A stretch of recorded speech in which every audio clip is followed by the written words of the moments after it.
Hey my good friends, Sam Haymart with Test Driven TV. Our 2022 Ford Maverick Hybrid long-term tester has been getting great fuel economy, way above what was advertised. But now that it's hot and the air conditioner's on, wow, it has really dropped a lot. And a lot of you out there that have these vehicles are experiencing the same thing too. And so today, I'm going to walk you through exactly why that is and what's causing it.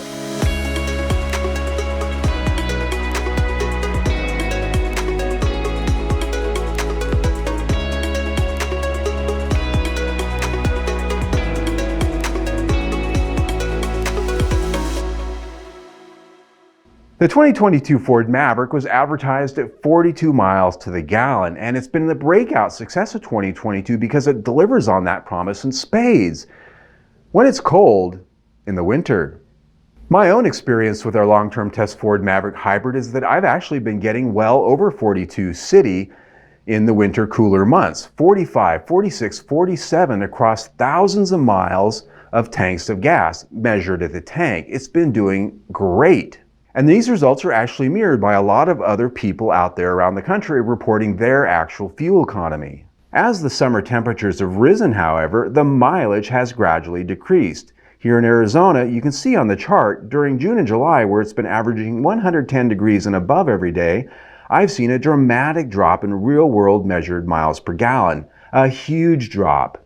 Over the last few tanks during this extreme heat, I've averaged 35 miles to the gallon city, a stunning 11 to 12 miles per gallon drop from the 45 to 47 I was getting back in February and March.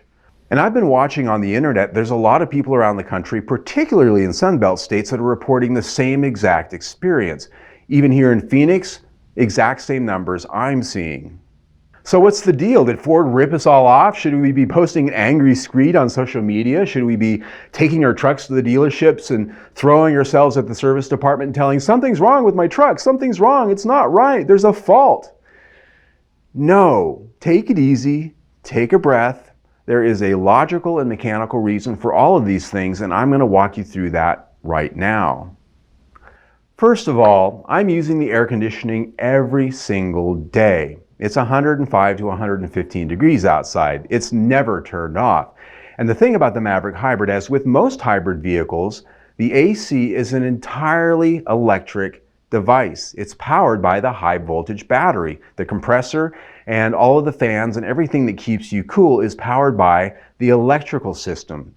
This means that now your hybrid battery isn't just powering your truck. It's also being used to keep you cool inside the cab.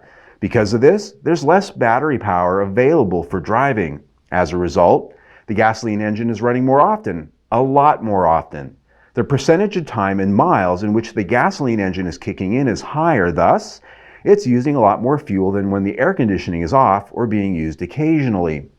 Second, the lithium-ion hybrid battery pack has its own liquid cooling system to keep it cool. It's mounted underneath your floor on the outside of the vehicle. And guess what powers that liquid cooling system? The hybrid battery pack.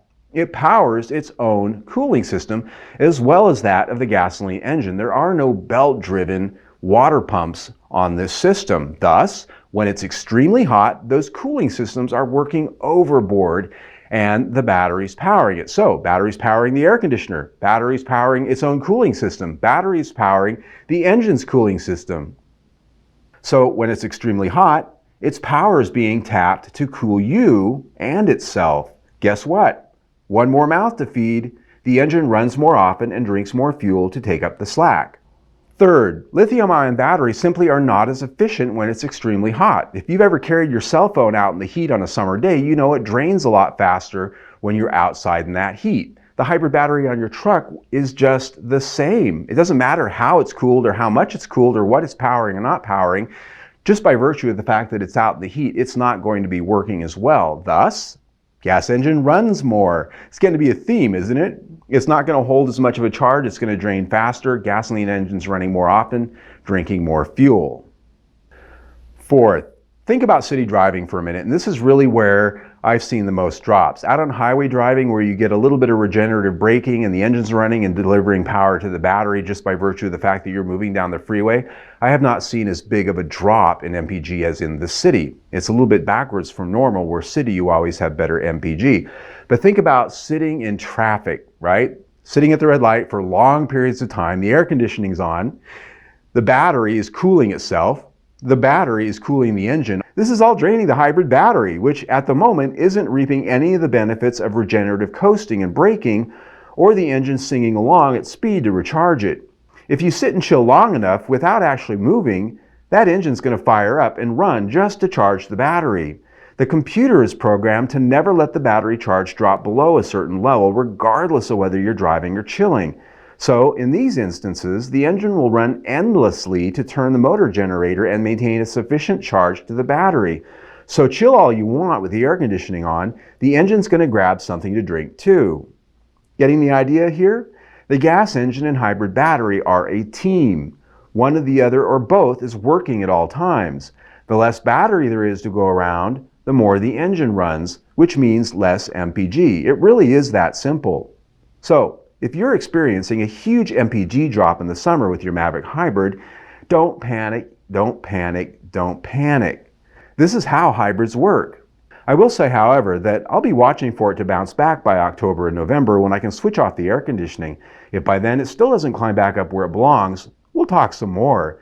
But for now, given I know how this works, there's no reason to go running to the dealer or panic or cry on Facebook that I've been juked.